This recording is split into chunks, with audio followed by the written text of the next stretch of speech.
Assalamualaikum warahmatullahi wabarakatuh. Nama saya Dewi Permatasari. Saya mahasiswi S1 Konsentrasi Analis Kimia dari Sekolah Tinggi Analis Baktiasi Bandung. Nah, di sini saya akan mempresentasikan mengenai mata kuliah Kimia Pertanian dengan judul Penetapan Kadar C Organik Tanah Metode Walk, Clay, and Black. Tujuan percobaan untuk yang pertama itu yaitu memahami penetapan kadar C organik tanah dengan metode Walk, Clay, and Black. Dan yang kedua yaitu memahami cara langkah kerja pada penetapan C organik tanah. Itu ada tanah itu mempunyai sifat sangat kompleks, terdiri atas komponen padatan yang berinteraksi dengan cairan dan udara. Nah, bahan organik merupakan kumpulan sisa tumbuhan, binatang, dan jasad mikro. Nah, baik sebagian maupun seluruhnya telah mengalami pelapukan latar belakang. Nah, bahan organik tanah mempunyai peranan dalam penilaian suatu tanah sebagai media tempat tumbuh tanaman. Nah, dan tanah merupakan pengaturan kelembapan dan aerasi. Nah, pemantap struktur tanah, sumber hara bagi tanaman seperti N, P, S, dan B. Nah, jumlah bahan organik yang dijumpai dalam tanah mineral berbeda-beda. Metode penetapan bahan organik tanah dapat dikelompokkan menjadi 3, yaitu yang pertama yaitu berdasarkan kehilangan bobot karena pemanasan. Yang kedua yaitu berdasarkan unsur karbon, dan yang ketiga yaitu berdasarkan jumlah bahan organik yang mudah teroksidasi. Terdapat prinsip, alat, dan bahan. Nah, prinsip pada penetapan kadar C organik tanah metode Walk, Clay, and Black ini yaitu prinsipnya oksidasi bahan organik oleh K2Cr2O7 atau kalium dikromat dalam suasana asam kuat menjadi gas CO2 dan pembentukan Cr2SO4 3 yang berwarna hijau. Nah, intensitas warna hijau yang terbentuk setara dengan kadar karbon dan dapat diukur dengan kolorimetri atau spektrofotometer pada panjang gelombang 561 nanometer.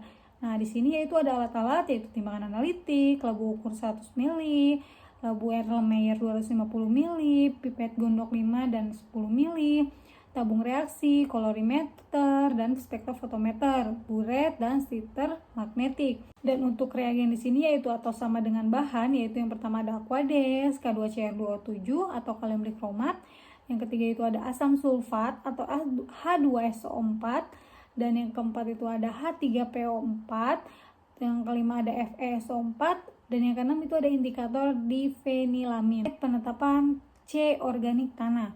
Yang pertama-tama itu yaitu ditimbang 0,5 gram tanah halus kurang dari 2 mm, masukkan ke dalam tabung reaksi atau labu ukur 100 ml. Nah, lalu kemudian ditambah 5 ml K2Cr2O7 atau kalium dikromat sambil digoyang perlahan agar berlangsung campuran dengan tanah atau homogen. Nah, ketika sudah homogen, lalu ditambahkan H2SO4 pekat atau asam sulfat pekat dalam ruang asam sambil digoyangkan hingga tercampur rata. Nah, usahakan tidak ada jarak tanah yang terlempar ke dinding labu.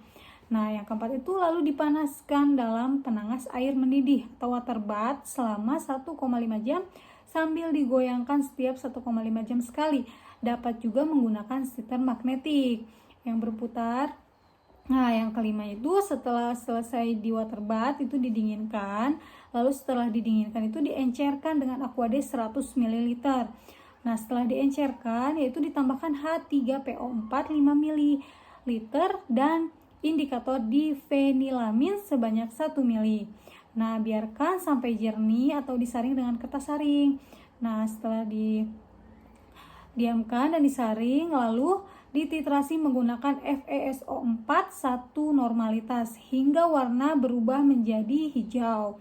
Nah, volume titran itu dicatat dan akan menghasilkan kadar C organik dihitung dengan rumus. Rumus pada penetapan C organik tanah yang telah kita bahas tadi langkah kerjanya dengan rumus yaitu C organik sama dengan mililiter blanko dikurang mililiter sampel atau contoh dikali normalitas dikali 3 dikali 133, lalu dibagi dengan miligram contoh atau sampel lalu dikali faktor, dan terakhir dikali 100%. Nah, ketika kita sudah mendapatkan persen C organik tanah tersebut dengan rumus tadi, maka di sini itu ada kriteria bahan organik tanah.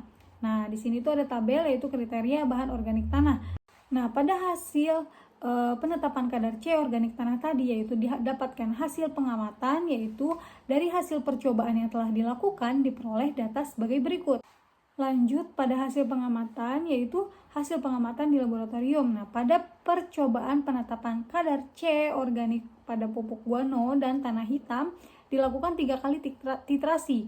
Nah, yaitu pada tanah, pupuk organik, dan blanko. Hasil titrasi didapatkan sebagai berikut. Adapun pembahasan yang terakhir, yaitu berdasarkan hasil perhitungan tersebut diperoleh kadar C organik tanah hitam adalah sebesar minus 7,338% dan kadar bahan organik pada tanah hitam sebesar minus 12,625%.